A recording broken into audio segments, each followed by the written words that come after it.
The Areopagus is the composite form of the Greek name Areios Pagos, translated Ares Rock. It is northwest of the Acropolis in Athens. In classical times, it functioned as the High Court of Appeal for criminal and civil cases. Ares was supposed to have been tried here by the gods for the murder of Poseidon's son Alirrothios. History.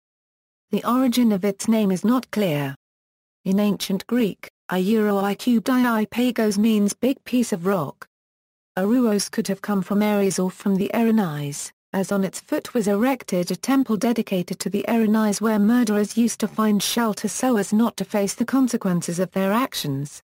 Later, the Romans referred to the rocky hill as Mars Hill, after Mars, the Roman god of war. Near the Areopagus was also constructed the Basilica of Dionysius Areopagus. In pre-classical times, the Areopagus was the council of elders of the city, similar to the Roman Senate. Like the Senate, its membership was restricted to those who had held high public office, in this case that of archon. In 594 BC, the Areopagus agreed to hand over its functions to Solon for reform. He instituted democratic reforms, reconstituted its membership and returned control to the organization.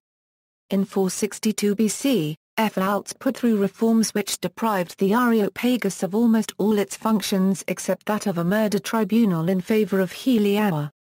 In the Eumenides of Aeschylus, the Areopagus is the site of the trial of Orestes for killing his mother and her lover. Phryne, the Hetaera from 4th century BC Greece and famed for her beauty, appeared before the Areopagus accused of profaning the Eleusinian mysteries.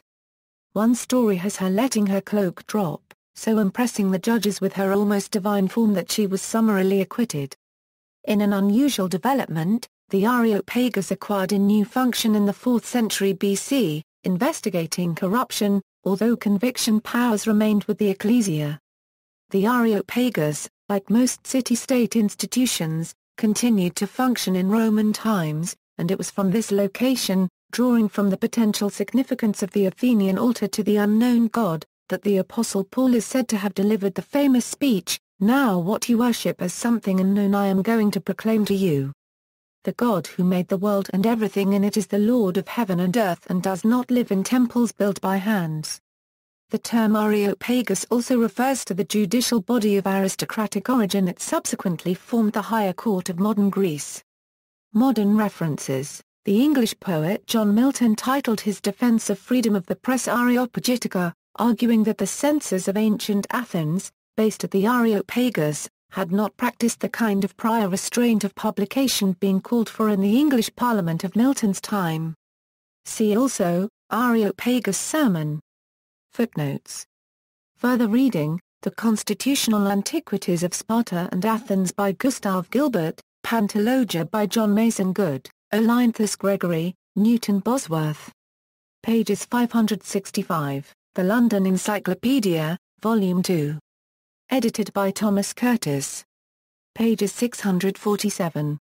External links, Acts 17:16-34 A biblical account of St. Paul discussing with the Areopagus the nature of the Christian God. Also referred to as the story concerning the altar to the unknown God. Athens Photo Guide.